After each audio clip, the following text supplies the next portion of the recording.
Bismillah. Assalamualaikum warahmatullahi wabarakatuh. Waalaikumsalam warahmatullahi wabarakatuh. Bismillah, alhamdulillah, wassalatu wassalamu ala rasulillah Muhammad bin Abdillah. La haula wa la quwwata illa billah, amma ba'd.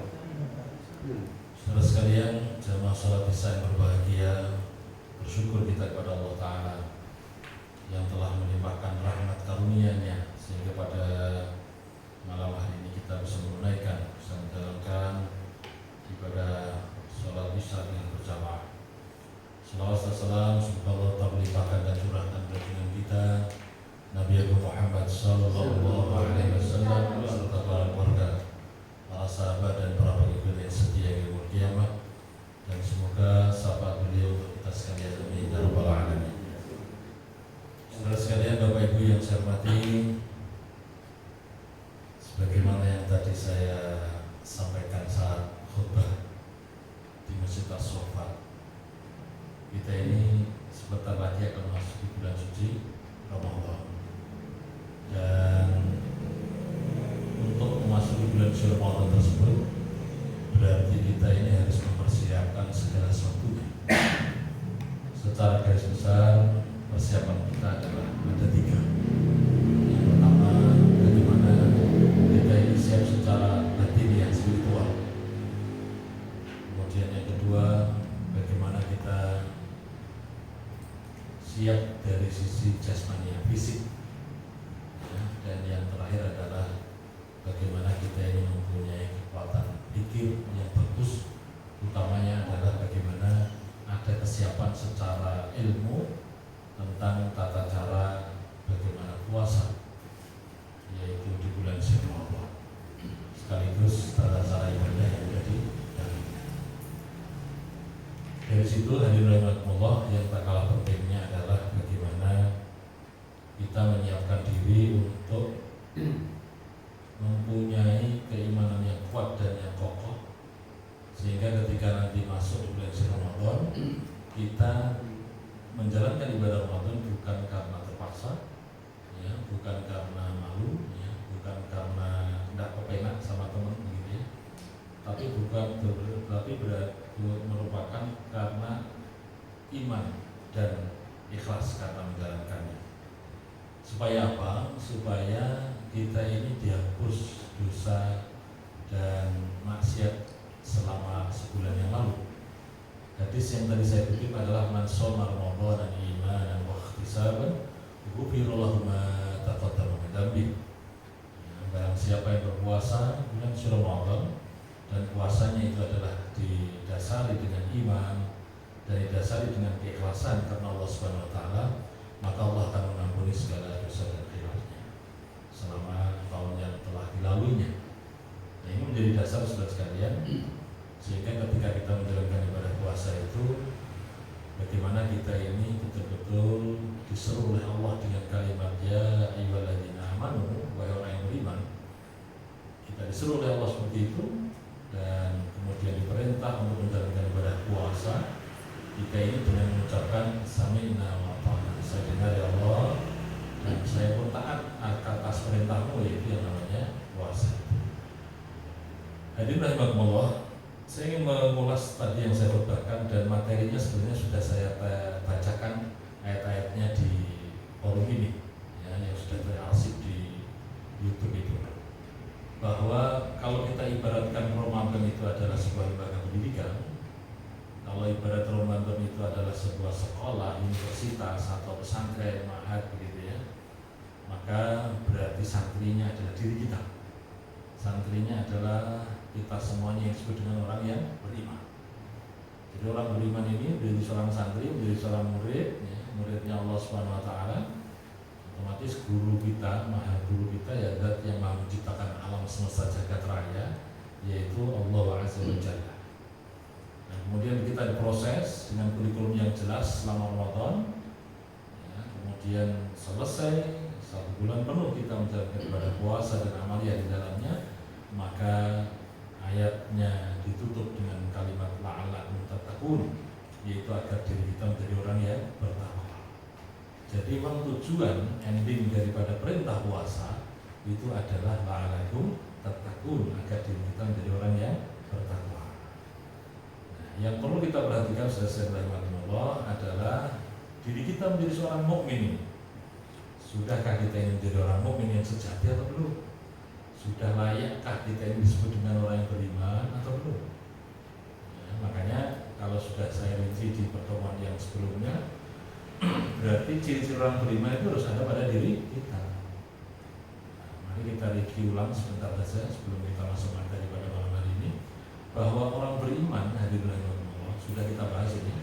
Orang beriman itu mempunyai ciri-ciri ada di dalam surat Al-Anfal ayat 2, 3, 4 ini sudah kita kaji.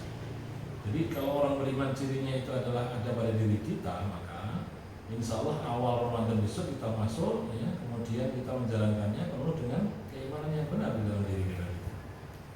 Nah, orang beriman ini cirinya apa saja? Ini sudah kita bahas. Mari kita perhatikan. A'udzubillahi minasyaitonir rajim, yaitu innamal mu'minuna alladzina idza dzukirallahu wajilat qulubuhum.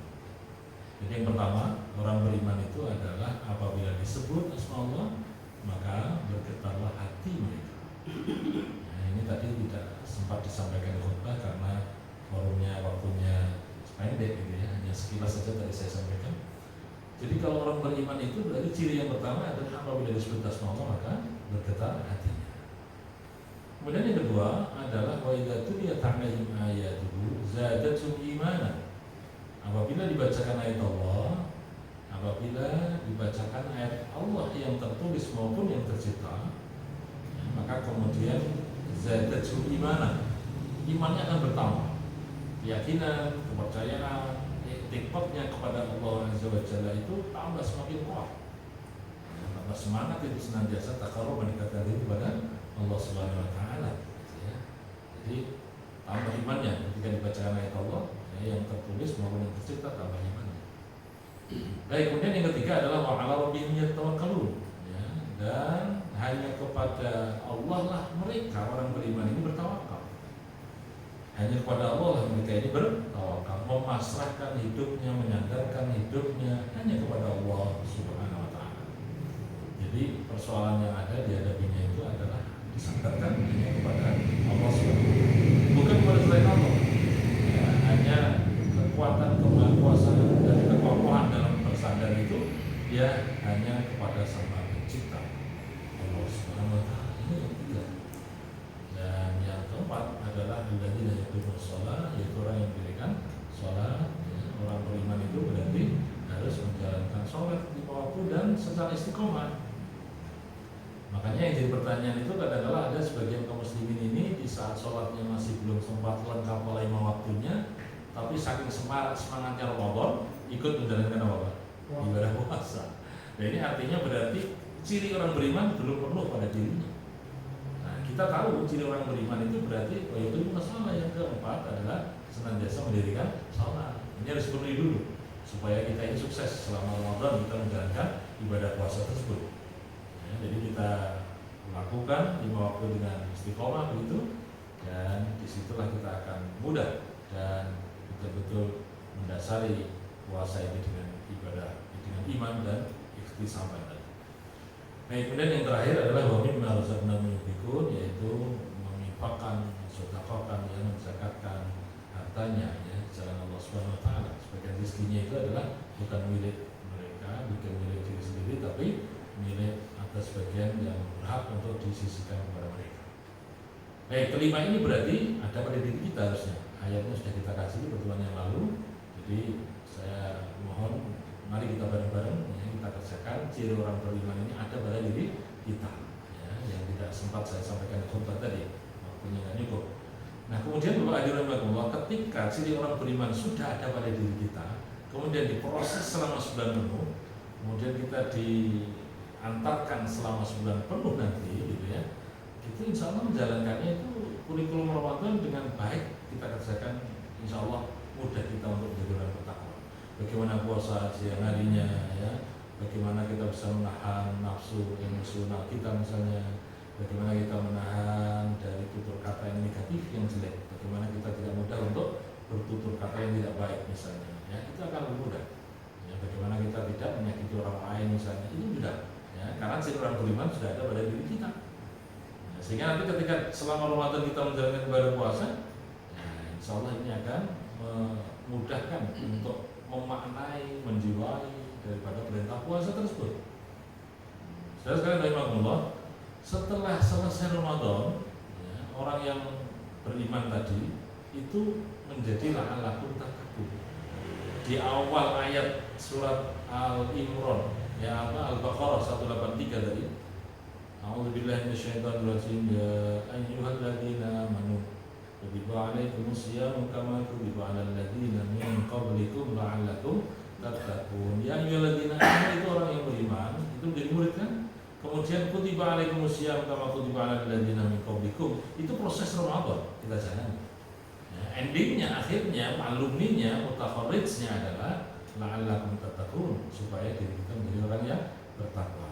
Jadi orang bertakwa ini orang yang dimuliakan oleh Allah Subhanahu wa taala di dunia dan di akhirat. Itu tujuan kenapa kita diperintahkan untuk menjalankan ibadah puasa. Harus kita pahami dari sekarang, ya, sehingga nanti masuk Ramadan kita ada persiapan.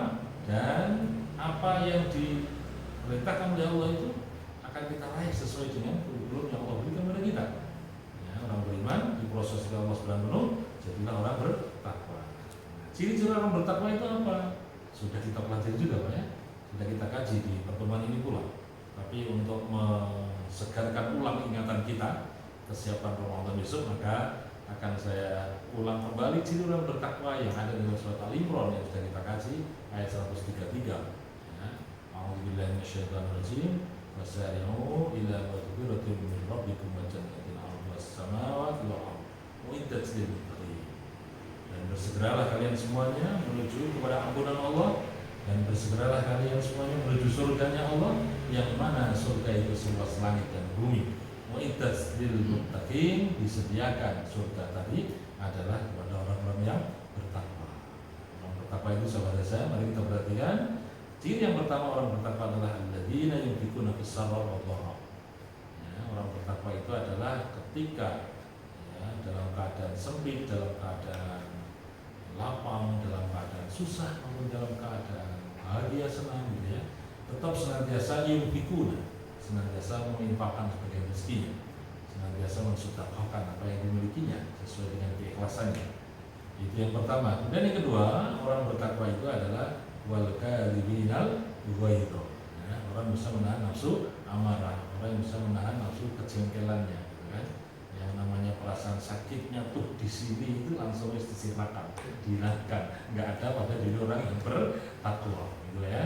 Ya, itu yang kedua, ingat-ingat. Jadi nanti kalau habis Ramadan, kalau masih jengkelan, masih gak mau murid-murid, masih orang dengar itu senyum, itu berarti puasanya tidak apa, belum mengena pada dirinya, gitu kan.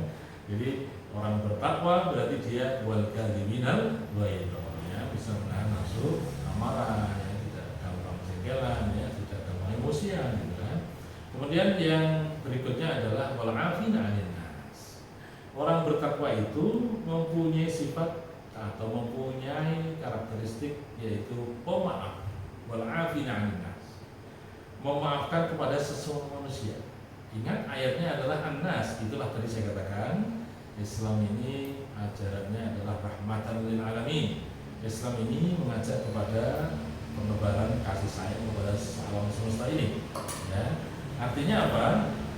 Berarti memaafkan itu tidak hanya kepada kaum muslimin saja, tapi semua manusia. Ayatnya jelas, wal 'afina 'anil nas, dan memaafkan kepada semua manusia. Tidak wal 'afina 'anil muslimin, bukan, tapi wal 'afina 'anil nas, ya, memaafkan kepada sama manusia. Nah, kenapa? Karena kita ini juga bertetangga, berteman, gitu ya. Yang boleh jadi tidak hanya dia muslim, tapi juga non muslim, gitu kan. Tapi tetap kita maafkan, karena suatu ketika yang namanya pergaulan itu mesti ada gesekan. Suatu ketika yang namanya pergaulan, kebersamaan, pertemanan itu mesti ada ketersinggungan.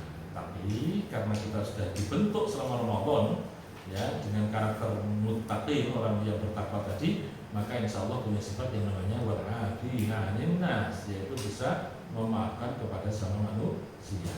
Hadirin rahimakumullah, yang terakhir, ya, orang yang bertakwa itu berarti idza fa'alu fahisyatan aw dzalamu anfusahum dzakarullah fastaghfiru lidzunubihim. Nah ini. Jadi yang namanya orang bertakwa itu Bapak Ibu hadirin rahimakumullah, bukan berarti kemudian benar terus. Suatu ketika kadang-kadang salah. Salahnya itu apa? Di sini dikatakan wa idza fa'alu fahisah. Suatu ketika melakukan perbuatan keji muka, ya. Suatu ketika mungkin boleh jadi perbuatan maksiat. Suatu ketika itu ya, tapi jangan diulang-ulang. Ya. Kemudian setelah melakukan perbuatan salah tadi, atau bahkan berbuat dolim pada diri sendiri, maka kemudian ingat Allah. Nah, setelah ingat Allah apa? Fastaghfiru lidzunubihim. Ya, maka kemudian mohon ampun kepada Allah Subhanahu wa taala atas dosa dan salahnya. Ini yang paling penting ya. Jadi artinya orang beriman itu, orang bertakwa itu boleh jadi suatu saat ngelakoni kesalahan. Ya. Tapi setelah melakukan kesalahan langsung ingat Allah. Setelah ingat Allah kemudian berbanyak apa? Istighfar, astagfirullah. Kalau sudah itu selesai, nah itu berarti maka insya Allah selesai lah, bagus. Akhirnya jadi mulia lagi. Ya, sekali lagi saya katakan orang bertakwa boleh jadi suatu saat keceglok atau istilahnya melakukan suatu pelanggaran salah. Tapi seketika itu ingat Allah. Yang terjamin dari salah maksiat dosa itu siapa? Maksum istilahnya. Para nabi dan para rasul. Ya, para nabi para rasul itu adalah maksum, dijaga ya. Ya, kalau akan melakukan kesalahan tidak bisa itu. Diingatkan oleh Allah atau bahkan langsung dijaga olehnya oleh Allah Subhanahu wa taala. Kalau kita lihat misalnya pada remajanya Rasulullah, pernah saya sampaikan di sini ya. Zaman remajanya Rasul itu kepengen juga usia beliau kan, yaitu perbuatan, yaitu yang namanya melihat, menyaksikan, istilahnya pertunjukan yang mempertontonkan kemaksiatan di sana. Karena itu adalah di malam hari ketika beliau berkeinginan ingin melihat ya pertunjukan tersebut, tapi ternyata Allah ngantukkan itu, ya, tidur itu. Jadi karena ngantuk terus tidur, bangun, tahu-tahu sudah selesai pertunjukannya, nah, ya. Bangun ya pertunjukannya sudah selesai. Itu kalau seorang calon nabi ya, calon rasul, calon nabi itu seperti itu maksud ya. Maksud itu dijaga oleh Allah Subhanahu wa taala. Itu dengan kita baik. Kita ini gak ada yang jaga, makanya pas perbuatan maksiat dosa kan bablas. Bahkan yang lihat sesuatu yang maksiat malah mata kita gak ngantuk, tapi malah apa? Mulai terus ya. Ya, jadi kalau calon nabi tadi Nabi Muhammad SAW itu ngantuk itu ya, gitu. Bapak, saudara-saudara Allah, baik, jadi itu sekilas saya katakan begitu. Saya ulang lagi di sini maksudnya apa? Supaya kita ini nanti menjalankan Ramadan itu ya penuh dengan keberkahan ya, dan kemudian dimudahkan untuk sesuai dengan kehendaknya Allah. Ya, dimudahkan untuk sesuai dengan kehendaknya Allah Subhanahu wa taala. Ya, itulah, jadi tujuannya harus ngerti. Orang beriman diproses oleh Allah selama sebulan penuh, maka akhirnya pun menjadi orang yang bertakwa. Ini keinginan kita bersama, saudara sekalian ya. Keinginan kita bersama bagaimana nanti sukses selama Ramadan. Ya, nanti kita akan dimudahkan segala urusan Pak ya. Visi kita pun insya Allah sehat jasmani dan rohani. Sebagaimana yang doa kita panjatkan, kita kepingin yaitu umur kita sampai di bulan suci Ramadan. Kurang berapa hari lagi kita Pak? Seminggu lagi kan, cepat sekali ya. Nah, kurang seminggu lagi kita menjalani bulan puasa ya. Semoga doa yang kita panjatkan Allahumma barik lana fi Rajab wa Sya'ban wa balighna Ramadan. Ya, sampaikanlah umurku ini ya Allah sampai bulan suci Ramadan. Ya. Jadi ini hari kita siapkan betul Pak ya Ramadan dengan sebaik mungkin. Ya, walaupun ini kurang seminggu ini tapi hawa Ramadan sudah mulai ada. Bukti hawa Ramadan sudah mulai ada apa? Kaum muslimin di antara kita sudah siap-siap Pak ya. Musolanya sudah mulai dibersihkan ya, dicat depan itu aja dicat baru sebenarnya. Saya kemarin belum kayak gitu, sekarang ada warna-warni begitu ya. Jadi artinya semarak Ramadan kita sudah mulai ada. Lampu-lampu juga saya lihat ada pemasangannya. Jadi kita ini sudah mulai ada hawa Ramadan, sudah mulai istirahat. Ini bagus Pak, kita siapkan dari sekarang. Dan ingat kenapa Ramadan itu dengan kalimat marhaban ya Ramadan pada waktu menyambutnya. Bukan ahlan wa sahlan. Ini kita kupas dari segi bahasa Arab dulu. Biasanya Pak, kalau mendapatkan kedatangan tamu gitu ya, itu kita mengatakan ahlan wa sahlan bi hudurikum ya akhi ya. Yaitu ahlan wa selamat datang ya, atas kehadiran atau kedatanganmu gitu. Itu ahlan wa sahlan. Tapi kenapa kok di Ramadan menyambutnya itu bukan ahlan wa sahlan tapi marhaban. Ternyata Allah kalau kita kaji secara bahasa itu marhaban itu ternyata penyambutan tamu yang lebih istimewa dari yang lain. Jadi penuh dengan keistimewaan. Ya, yaitu menyambut dengan kegembiraan, kesenangan, ya, dan betul-betul diisi di dalam dirinya itu adalah penuh dengan kebahagiaan atas kecilnya tamu tadi. Ya, tamu namanya tamu Ramadan. Maka sebutannya adalah marhaban ya Ramadan, bukan ahwalan besar Ramadan, bukan, tapi marhaban ya Ramadan. Ya. Jadi ini tradisi kaum muslimin pada saat itu ya zaman Rasulullah, yaitu menyambut Ramadan dan mengatakan marhaban ya Ramadan. Baik, saudara-saudara, itu saya kira sekilas pengantar pada malam hari ini ya, bahwa kita kepingin dalam Ramadan besok dengan landasan iman yang kuat ya, proses Ramadan kita ikuti, itu insya Allah akhirnya kita menjadi bertakwa ya, orang yang dicintai oleh Allah Subhanahu wa Ta'ala. Baik, untuk malam hari ini sesuai dengan tema yang ingin saya kaji ya, kita sampaikan, yaitu Bapak hadirin rahimakumullah ingin menafsiri atau membacakan tafsir daripada surat Al-Muzammil ya, Al-Muzammil ayat 1 sampai 10. Saudara sekalian rahimakumullah, surat Al-Muzammil itu surat yang turun ketiga setelah surat Al-Qalam. Baik, saya ulangi lagi, Al-Quran itu turunnya kan berangsur-angsur ya, kemarin saya sampaikan Quran turun itu sebenarnya dengan dua cara. Cara yang pertama adalah satu Quran penuh 30 juz, yaitu dari Allah Subhanahu wa Ta'ala ya, sampai ke langit dunia. Belum sampai ke bumi, masih ke langit dunia. Wallahu alam di mana letaknya ya. Tapi yang jelas sudah saya sampaikan materi ini ketika pas bertepatan dengan jalan Isra Mi'raj Nabi Muhammad sallallahu alaihi wasallam. Jadi 30 juz saat itu sampai di langit dunia, di atasnya kita, jadi belum sampai ke bumi. Nah, dari langit dunia sampai ke Rasulullah itulah yang berangsur-angsur ya, berangsur-angsur. Artinya apa? Ya, kadang 5 ayat, kadang 10 ayat ya, kadang hanya 1 ayat dan seterusnya. Itu berangsur-angsur sampai betul-betul selesai satu Quran ya, memakai atau menggunakan waktu kurang lebih sekitar 2-3 tahun. 2-3 tahun lama itu.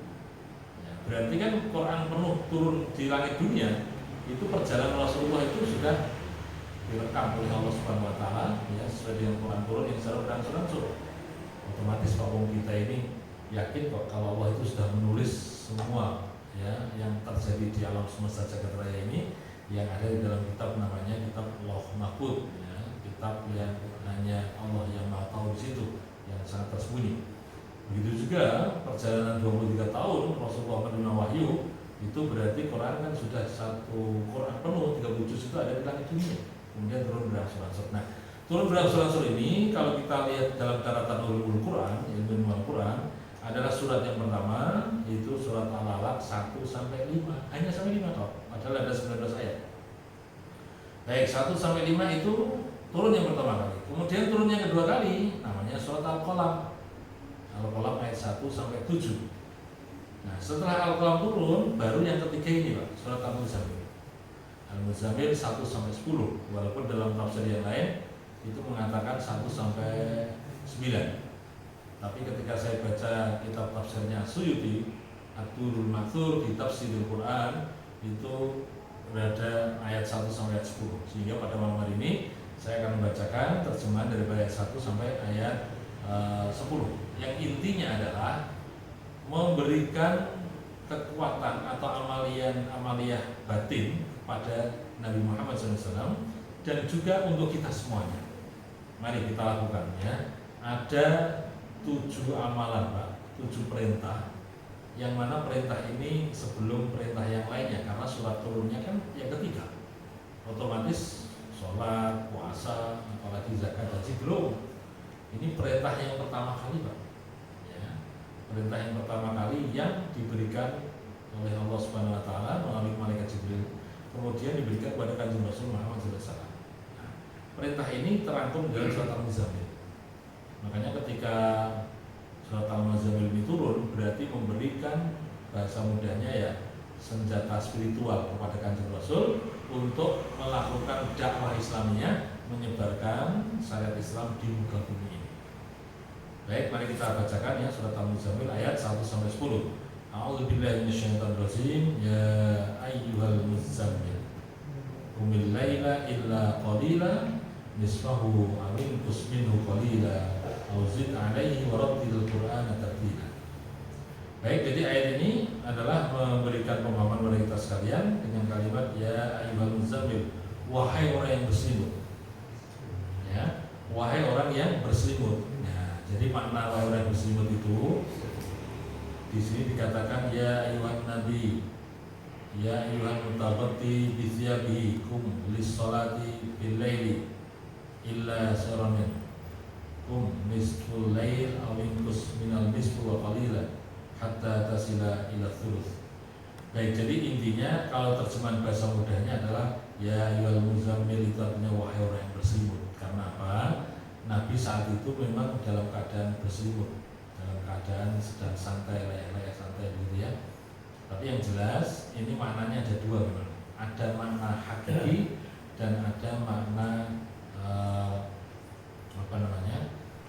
aslinya. Jadi ada yang makna tersirat dan makna yang tersurat. Jadi memang Rasul saat itu ditafsiri bahwa sedang dalam keadaan berselimut, sedang tidur-tidur, layak-layak santai gitu ya. Tapi ada yang maknai secara maknawiyah, secara tersirat, yaitu Nabi sedang mendapatkan atau sedang menanggung beban berat, yaitu tugas kerasulan, kenabian.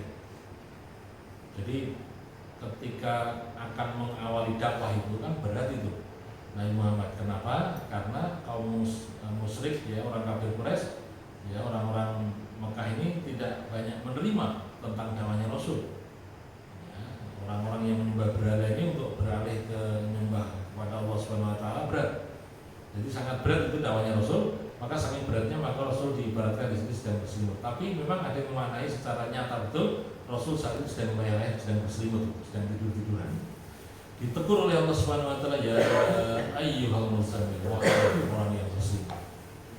Ya, kemudian qumil laila illa qalila. Qum, ya, bangun, bangkitlah. Ya, qumil laila, bangunlah di tengah malam ya, untuk menjalankan ibadah sholat lail illa qalila, kecuali illa qalila, walaupun hanya sedikit. Nah, jadi mengerjakan sholat lail walaupun hanya sedikit. Ini perintah yang pertama. Ya, jadi menjalankan sholat lail walaupun hanya 2 rakaat. Sholat lail itu kalau kita kenal namanya sholat apa? Sholat tahajud. Ya, makanya di sini dikatakan yaitu wahai orang yang berselimut, dirikanlah sholat bil lail di tengah malam walaupun hanya sedikit 2 rakaat. Qum nisful lail aw inqus minan nisfi qalilan hatta tasila ila thuluth. Ya, ini artinya adalah mengerjakan sholat lail itu bisa nisfahu, separuh malam. Kalau taruhlah kita itu malam itu dari jam 6 sampai 6 pagi misalnya Pak ya, itu anggap aja itu malam ya. Separuh malam berarti jam berapa Pak? Jam 12. Jam 00 itu Pak. Qumil laila, dirikanlah sholat gitu kan. Nisfahu awingkus minhu qalila, atau ya, atau dikurangi lagi, atau artinya adalah maju lagi, yaitu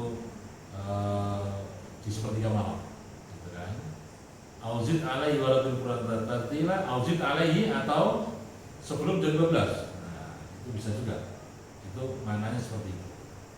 Tapi memang kalau kita klopkan dengan hadis yang lain, sebaiknya dikerjakan di sepertiga malam yang terakhir. Jadi kalau malam itu kita bagi menjadi 3 Bapak sekalian, berarti sepertiga yang pertama 6 sampai 6 tadi berapa itu? 12 ya. Sepertiganya berarti berapa Pak? 10. Nah, 10 ya, 10 itu sepertiga yang pertama. Sepertiga yang kedua berarti 10 sampai 2. Nah, 2 ya. Nah, sepertiga yang terakhir ya jam 2 sampai jelang subuh.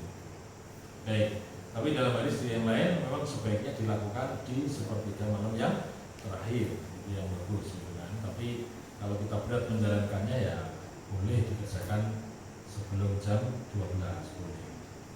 Baik, bersama hormati, ini perintah yang pertama.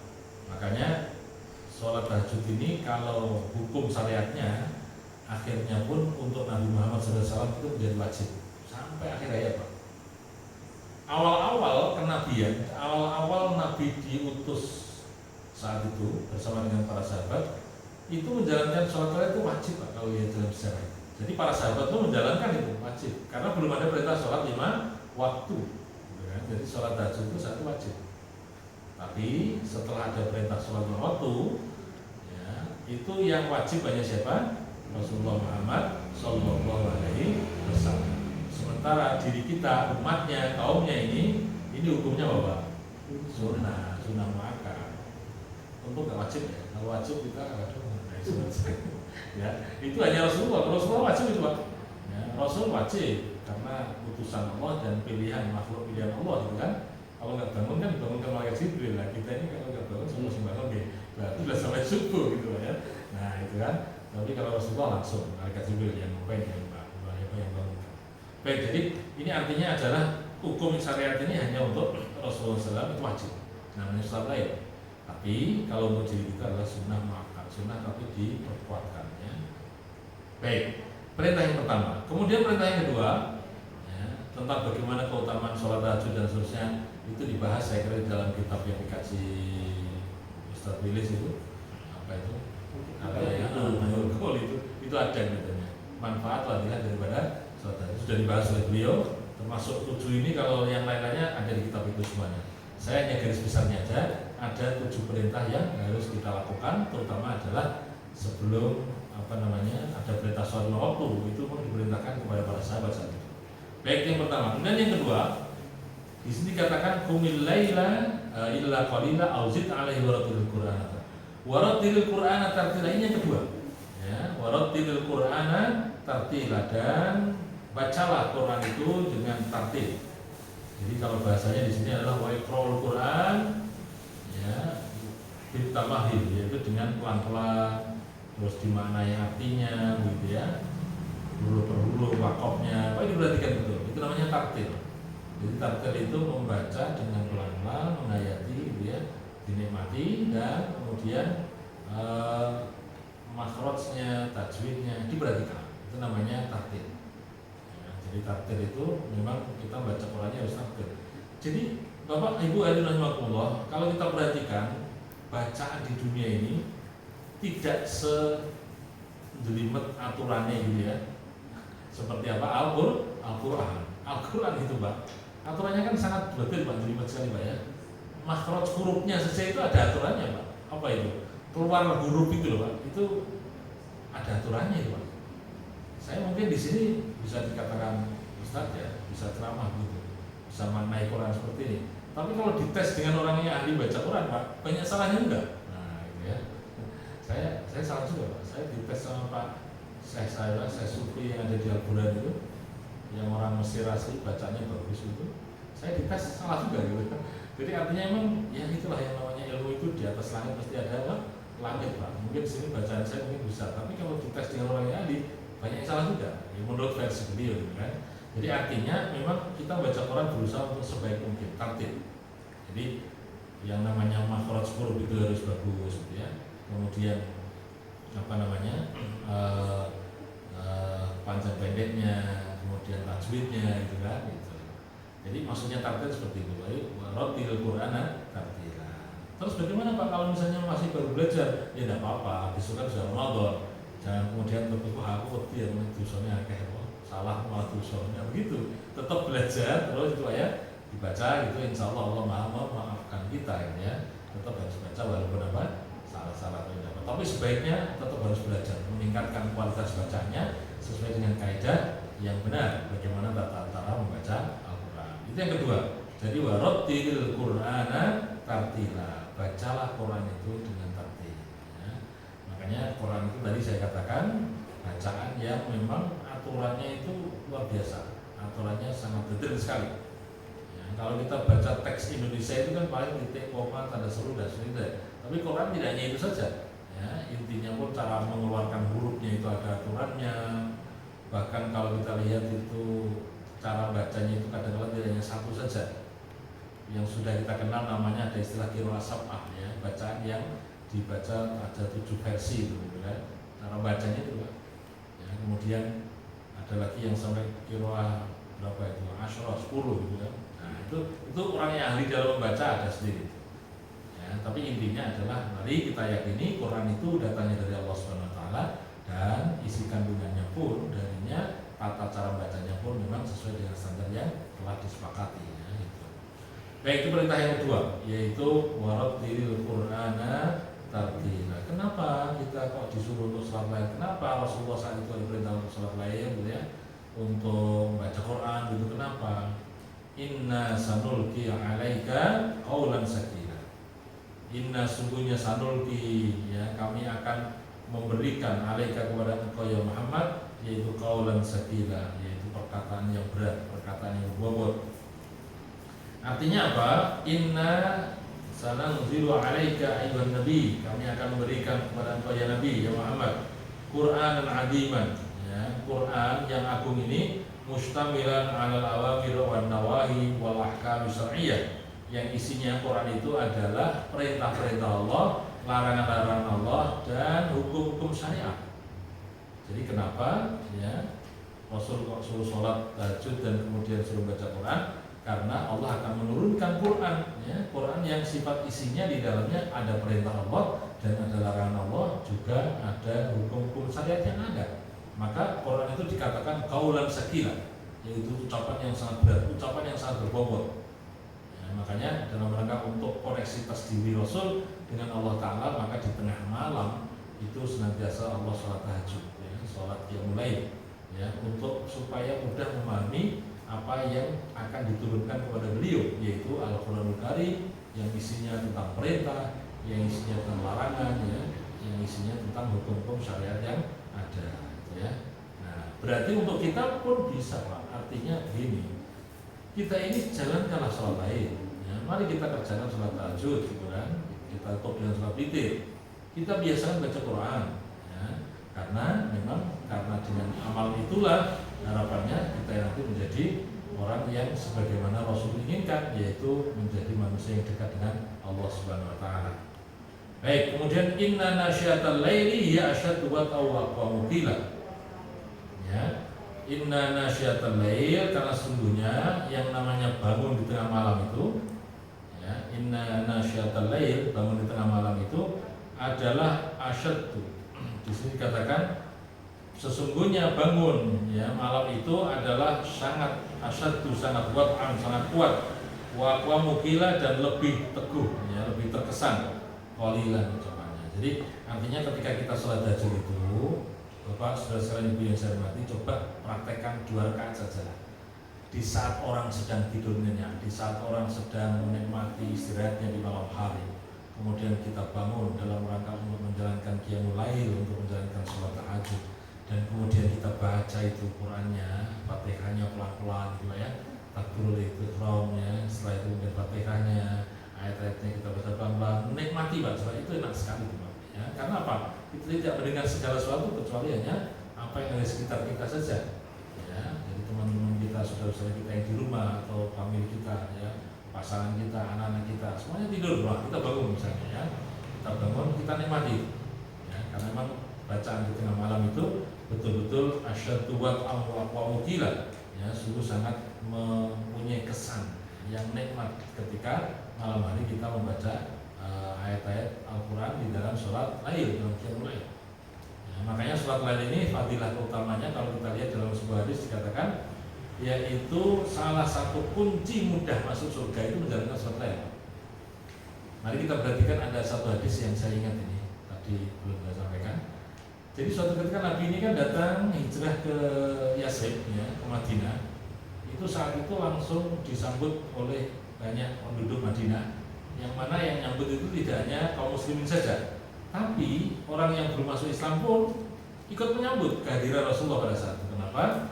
Karena nama Muhammad SAW itu sudah harum, ya, sudah betul-betul memberikan informasi yang positif kepada penduduk Yasrib. Yasrib itu Madinah. Jadi sebelum Nabi Muhammad tinggal di sana, itu disebut dengan Yasrib. Jadi penduduk Yasrib itu sudah ngerti tentang bagaimana Nabi akhir zaman Muhammad SAW. Walaupun belum masuk Islam, ya, tapi kemudian mereka ikut menyambut kedatangan Rasulullah. Maka saat itu Rasul bersabda begini, ayuhan nas, wahai manusia, afsus salam, sebarkanlah salam. Ya, kemudian watut'imu ta'am, berilah makan. Ya, kemudian wasilul arham, dan sambungnya tali silaturahmi. silaturahmi. Kemudian yang terakhir wasallu bil laili wan nasu niyam, dan sholatlah malam ketika manusia sedang dalam keadaan tidur. Nah, kalau 4 hal tadi dilakukan, maka tadkhulul jannah bisalam, kamu akan masuk surga dengan penuh keselamatan, kedamaian dan ketentraman. Ya, 4 amalan mudah masuk surga. Yang pertama apa tadi Pak? Menyebarkan apa? Salam. Yang kedua, memberi apa? Waktu timutah, memberi makan. Memberi makan itu sederhana Pak. Makanya Ramadan besok silakan berlomba-lomba gitu.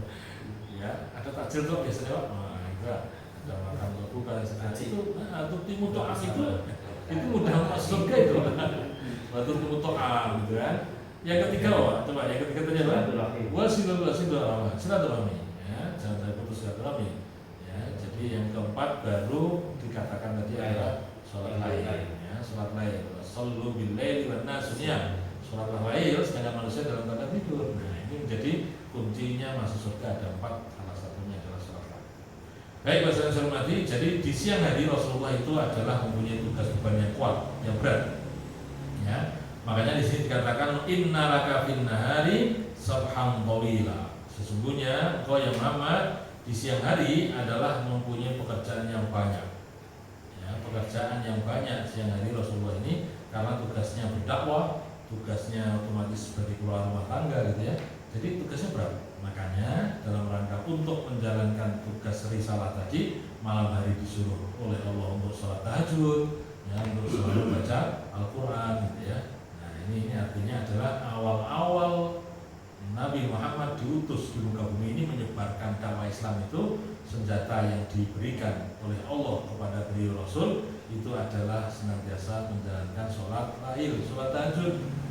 Ya, kita ini koneksitas kita dengan Allah lebih tajam itu kalau malam. Ya, beda kalau siang hari, kalau pas kayak gini itu masih susah. Tapi kalau malam hari kita praktekkan 2 rakaat saja. Ya. Baik, saya hormati, wadhkur isma rabbika wa tabattal ilaihi tabtila. Ya. Jadi di sini dalam makna tafsirnya adalah tadi saya katakan innal ibadah allati tansaru fi jawfil lail hiya asyaddu ta'thiru bi qalbi. Nah ini. Jadi sebenarnya ibadah di sholat lail itu tadi adalah memberikan kesan yang tajam di dalam hati kita, ya, dan suara kita, ucapan kita jelas, dan akan memberikan kekosongan hati itu akan terisi, ya, dengan apa? Dengan kalam-kalam ilahi tadi. Kedua ya. Kemudian innalaka fin nahari tasawwufun wa taqarruban fi masalihika. Di siang hari kalian ini adalah melakukan suatu aktivitas rutinitas ya sebagai manusia, mempunyai kesibukan yaitu menyebarkan dakwah Islam ya, dan menyebarkan syariat Islam ya, di muka bumi ini. Oleh karena itu ya malam hari adalah ibadah di Rabbik, untuk beribadah kepada Allah Subhanahu wa taala. Ya, jadi ini 2 perintah Pak ya. Jadi yang pertama tadi sholat lail, yang kedua apa? Baca Al-Quran. Sekarang yang ketiga. Nah, yang ketiga ini wadhkur isma rabbika wa tabattal ilaihi tabtila. Wadhkur isma rabbika itu artinya ingatlah engkau kepada Allah, sebutlah nama Allah, ya. Sebutkanlah nama Tuhanmu. Ya, kalau dalam tafsirnya adalah wadhkur ayyuhan nabi isma rabbika. Sebutlah wahai nabi yaitu nama Tuhanmu. Itu fad'uhu, dan berdoalah ya dengan menyebut nama Allah. Jadi ini artinya adalah Nabi itu disuruh untuk banyak berzikir. Nabi disuruh untuk banyak berzikir, ingat kepada Allah Subhanahu wa taala. Nanti kapan-kapan kita kupas ya tentang zikir menurut Al-Qur'an itu kayak apa, nanti kita kaji insyaallah. Jadi artinya mari kita berbanyak untuk berzikir, ingat kepada Allah Subhanahu wa taala. Kalau di dalam ayat dikatakan zikir itu dalam segala posisi. Dalam keadaan berdiri berzikir ya, dalam duduk ini berzikir, dalam keadaan berbaring juga berzikir. Berzikir itu artinya apa sih? Mengingat Allah. Ya, bukan berarti duduk kemudian kita baca subhanallah, itu juga berzikir. Tapi pada poin intinya adalah mengingat Allah Subhanahu wa taala. Kelingan sama yang kalian urip gitu ya. Kelingan sama Allah Subhanahu wa taala. Itu sudah berzikir gitu. Ya, makanya ini silakan berzikir yang sebanyak-banyaknya. Wadhkur isma rabbika. Ya, berzikir pada Allah Subhanahu wa taala. Makanya kita biasakan walaupun dalam keadaan repot susahnya apa, habis sholat Pak jangan langsung pergi dulu, minimal duduk lah rakaat 5 sampai 10 menit. Apa yang dibaca? Ya kalimat thayyibah, kalimat zikir, mulai istighfar ya, dan la ilaha illallah wahdahu la syarika lah ini ya. Allahumma antas salam ya seterusnya, wis pokoknya dibacanya. Itu dalam rangka untuk wadhkur isma rabbika tadi, menyebut nama Tuhanmu gitu kan. Baik, kemudian yang keempat, wa tabattal ilaihi tabtila. Itu namanya tabatul. Tabatul itu artinya adalah kalau di terjemahan Depak Kemenak gitu ya, itu artinya adalah beribadah dengan sungguh-sungguh. Tapi kalau lebih jauh lagi saya memaknai tabatul itu artinya lebih konsentrasi fokus ya dalam keadaan ingat hanya kepada Allah Subhanahu wa taala dan kemudian memutus dari aktivitas yang sifatnya duniawiyah. Ya, makanya kalau saya praktekkan tabatul itu diantaranya misalnya seperti itikaf itu Pak ya, duduk di musola masjid gitu kan, kita diam gitu kan, itu sebenarnya proses tabatul. Ya, kalau kita lihat dalam di Rasul saat itu ya mungkin boleh jadi dikatakan seketika berkhalwat ya, beruzulah di Gua Hiro itu Pak, itu tabatul. Kita ternyata butuh Pak yang namanya tabatul itu. Tabatul itu artinya begini Pak, yaitu kalau bahasa mudanya memang apa, kita konsentrasi fokus hanya kepada Allah Subhanahu wa taala dan memutus selain Allah taala. Nah, kehidupan duniawi itu diputus. Makanya kalau menurut saya kita ini butuh, tubuh kita itu perlu apa? Relaksasi Pak, direlaksasikan. Saya tadi kan coba Pak, dari mulai habis dari khutbah tadi ya, ada sopan, kemudian saya harus ke tembalang ya, komputer ini, habis sasar mengisi pengajian gitu kan, habis maghrib sampai jelang isya Pak, itu saya capeknya bukan main. Saya coba tabatul tadi. Caranya apa? Kalau saya orangnya pakai relaksasi tadi. Ya, biasanya pakai duduk, tapi karena ini saya ingin sangat-sangat nyaman dan rileks gitu ya, dalam keadaan pikiran saya supaya betul-betul masuk di alam sadar atau bahkan di bawah sadar gitu ya, saya pakai tiduran gitu kan.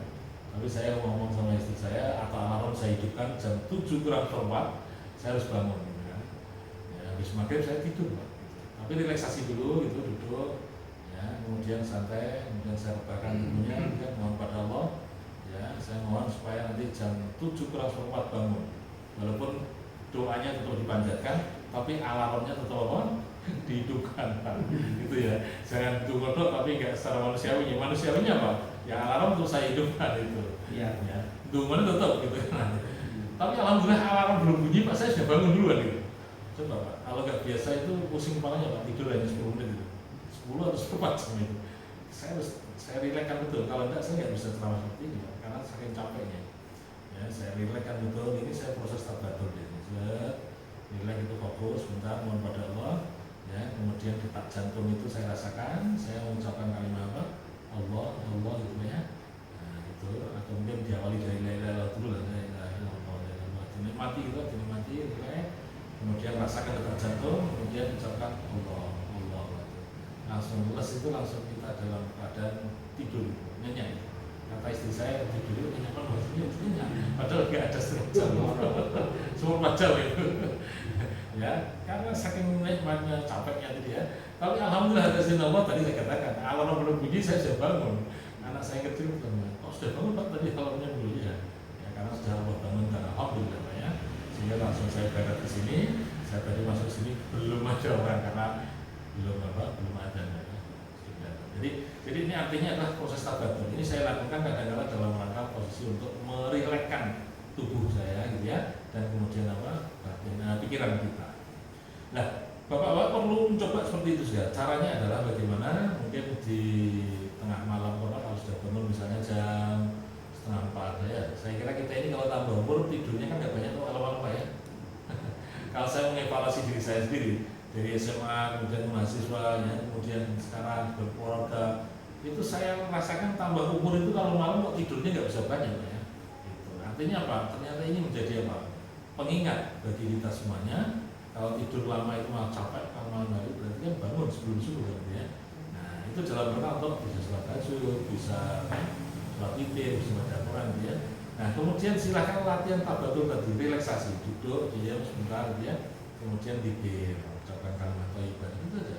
Jadi hanya kepada Allah yang kita ingat ya, kemudian yang selain Allah itu diputus, ya, diputus. Masalah dunia ini boleh diputus hanya kepada Allah Subhanahu wa taala. Tapi ingat Pak, jangan kosong pikirannya Pak ya. Kalau kosong bablas blank. Maksud saya, kalau kosong itu bahaya, nanti ada makhluk gaib yang masuk set kita nggak tahu gitu loh. Ya, tetap Allah bikin kita, ya, kita sadar itu, jangan dikosongkan blank ya. Baik, jadi itu penting, jangan sampai seperti orang awam kan berarti blank, kosong. Jadi kita beda ya, tabatul itu tetap sadar, konsentrasi fokus hanya kepada Allah Subhanahu Wa Taala. Itu yang keempat. Jadi dia mulai baca Quran, ya, kemudian zikir dan tabatul. Nah ini mungkin perlu kajian lebih khusus tabatul ini. Ya mungkin yang ahli lah, ya. Saya nggak begitu ahli sih. Kemudian berikutnya Bismillahirrahmanirrahim. Rabbul Masyriqi wal Maghribi la ilaha illa huwa fattakhidhu wakila.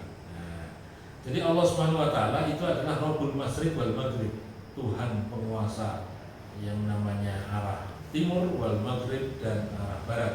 La ilaha illahu, tiada Tuhan yang berada di sebelah kecuali Allah. Fattakhidhu wakila, maka ambillah Allah ini wakila sebagai wakilmu, sebagai pelindungmu. Ya. Inna laka fin nahari tasawwufan wa taqulun hadari. Ini. Wadhkur ayyuhan nabi ismun rabbaka fatmuhu bihi wa anqata ilaihi inqita'an taman fi ibadatik. Tadi sudah saya katakan ya. Betul tadi. Wa tawakkal alaihi, dan bertawakallah kepada Allah. Huwa malikul masyriq wal maghrib la ma'bud bihaqqin illa Allah itu adalah pemilik arah timur maupun arah barat. La ma'buda, tidak ada yang disembah bihaqqin dengan benar illa huwa, kecuali Allah Subhanahu wa taala. Fa kamit alaihi, maka sandarkanlah kepadanya. Ya, wa fawat umuraka ilaihi, dan serahkanlah urusanmu itu kepada Allah. Nah, itu ya. Jadi yang berikutnya Pak, setelah tabatul namanya tawakal. Tawakallah engkau ini kepada Allah. Tadi saya katakan orang yang beriman itu adalah orang yang pasrah hidupnya, tawakalnya hanya kepada Allah Subhanahu Wa Taala. Ya, di ayat ini ternyata sudah suruh tawakal kepada Allah Subhanahu Wa Taala. La ilaha illahu, tiada Tuhan yang berhak disembah kecuali Allah. Fattakhidhu wakila, maka ambillah dia itu sebagai pelindungmu. Tawakalnya hanya kepada Allah Subhanahu Wa Taala. Baik, tawakal ya. Baik, saya cek lagi, ulangi lagi. Yang pertama qiyamul lail, salat lail. Yang kedua apa? Baca Al-Qur'an. Yang ketiga zikir ya. Yang keempat adalah tabatul. Tabatul itu konsentrasi penuh dalam beribadah itu, Pak. Itu tabatul. Kemudian yang ke fokus ya. Yang keempat adalah tawakal gitu, ya. Tawakal. Yang ke berapa sekarang? Wasbir. Nah, yang keenam ya. Wasbir ala ma yaquluna wahjurhum hajran jamila. Wasbir ala ma yaqulun, wasbir, dan sabarlah ala ma yaquluna, apa yang mereka katakan. Ya, jadi Nabi Muhammad SAW di ayat ini disuruh oleh Allah untuk apa? Untuk sabar terhadap apa yang mereka katakan. Mereka ini siapa? Orang-orang Quraisy. Jadi ini kan pada periode Mekah ini ceritanya.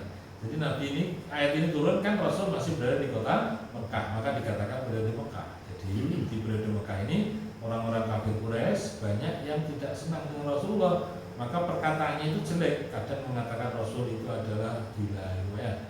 Rasul itu dikatakan ahli sihir, kan?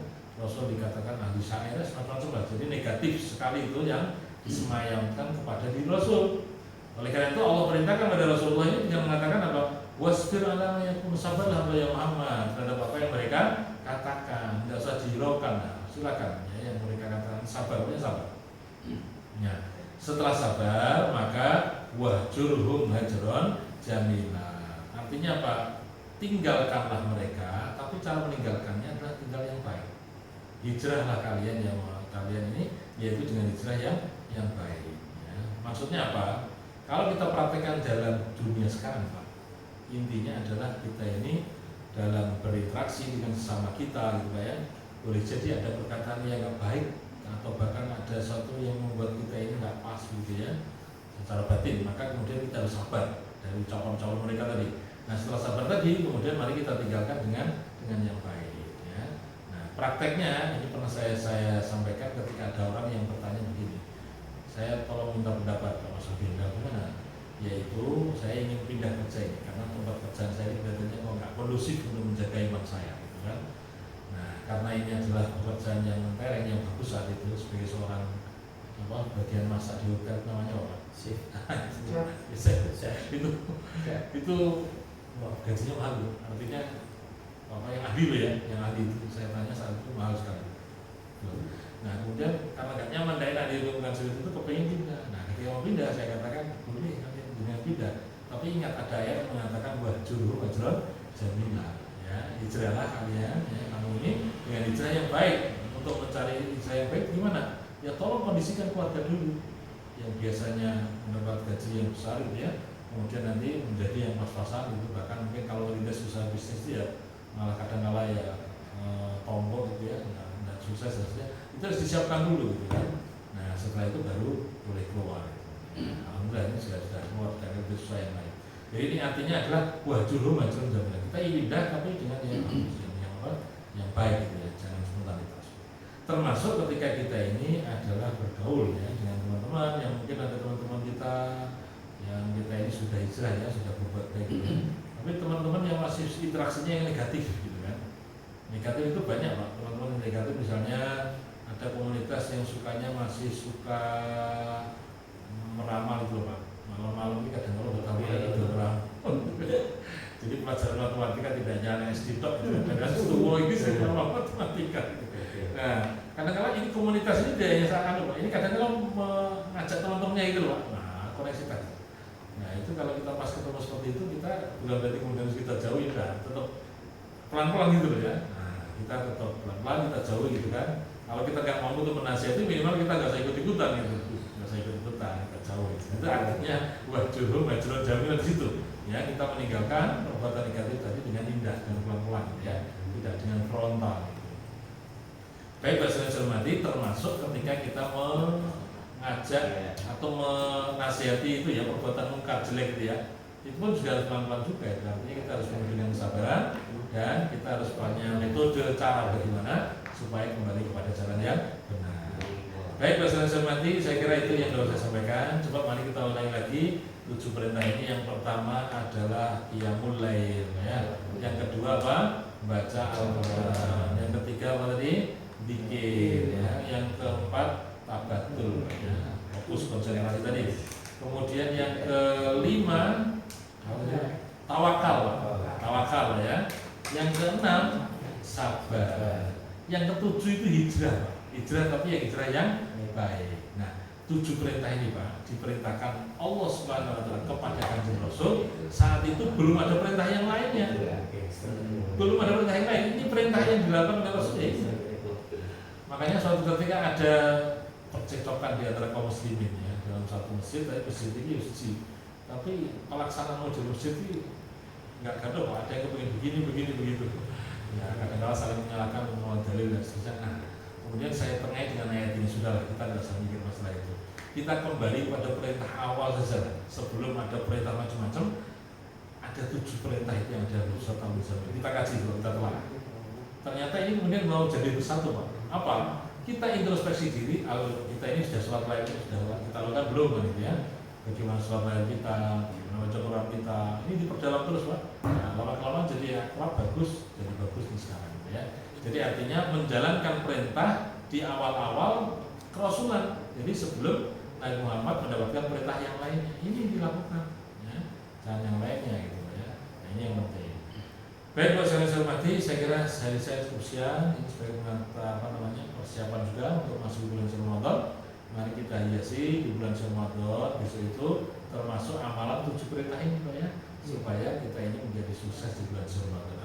Amin. Baik, dari saya cukup siang, Pak saya hormati. Saya kira cukup ya untuk mengisi pada malam hari ini. Insya Allah nanti kita lanjutkan kalau Ramadan kita istirahat, mungkin habis Ramadan ya. Iya.